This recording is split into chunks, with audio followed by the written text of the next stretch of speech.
Okay, fine. My first assignment out of indoctrination school, first regular assignment, was to a small shipyard in Coconut Grove, Florida, which is a sort of a suburb of Miami, that was building aircraft rescue boats.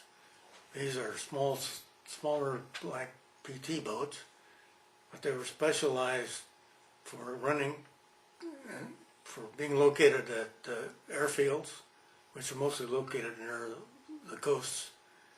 And when their new pilots crashed in the water, where they'd run out and get them and hopefully keep the plane afloat long enough to rescue it.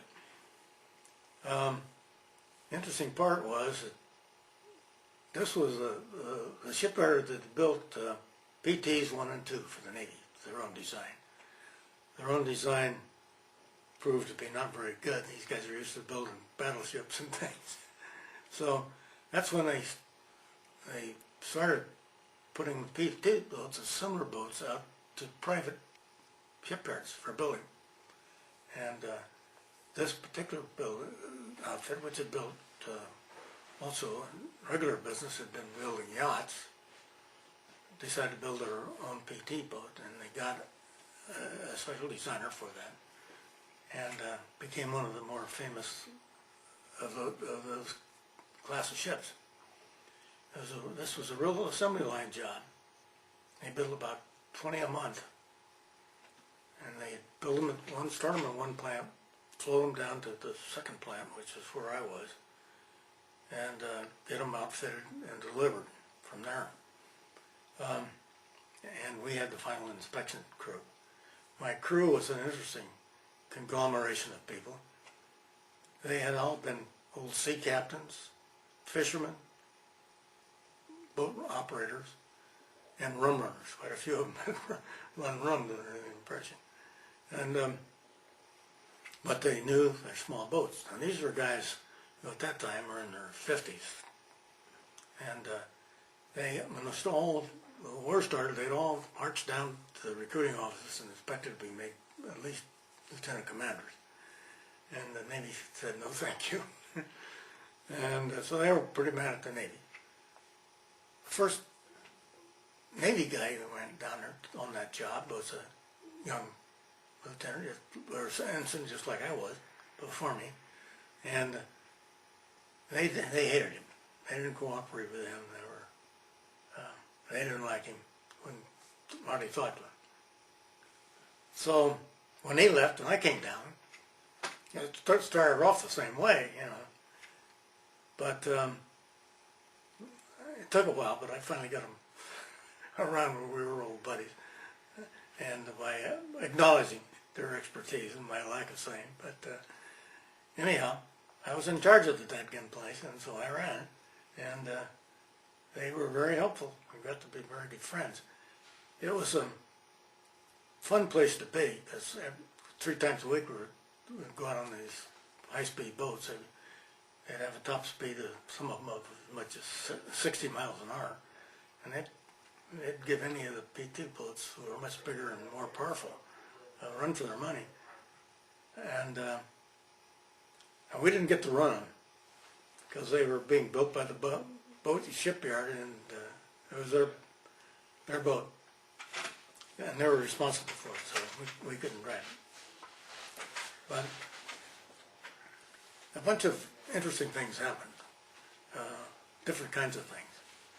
Well, for one thing, for a while I played on their, they had a little basketball team, a little league. I played on that for a while. I did a cartoon strip for them once a week for their weekly newspaper on the goings-on at the shipyard I was in with the Navy group. These were all caricatures of all the characters that they had. They enjoyed that. One day we got a call saying that there was a blimp down in the ocean, and could we do something about it? So together with the shipyard, and they said, yeah, they sent out a boat to find the blimp. Well, it turned out they couldn't find the blimp, which had apparently corrected its problems and got off again. Meanwhile, they found a couple of fishermen are out there adrift and lost, and they picked them up and brought them back. The boats we made were given to foreign countries mainly. Interestingly enough, all these were built on Navy contract, but the Navy really didn't take hardly any of them. They weren't interested in small boats. They needed big boats, you know, big ships.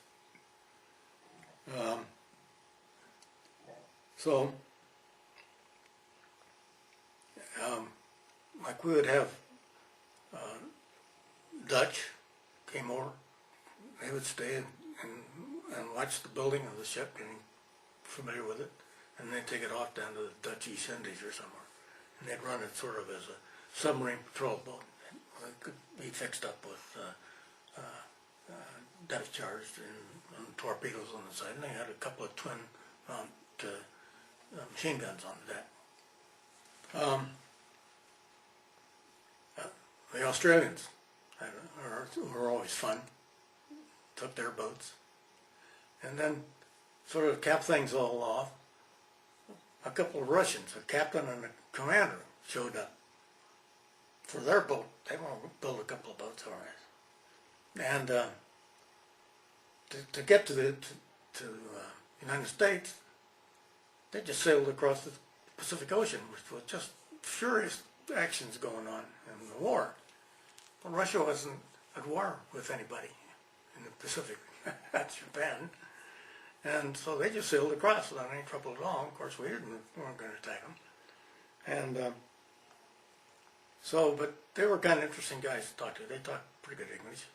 But the Navy watched them like a hawk, Navy intelligence.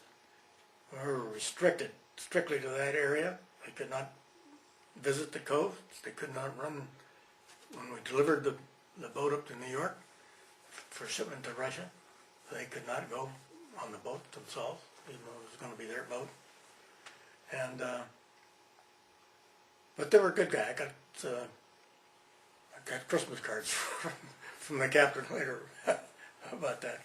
And so there were a lot of interesting times, a lot of interesting people, and sometimes finally people would come back from the war and tell us about what they did with these.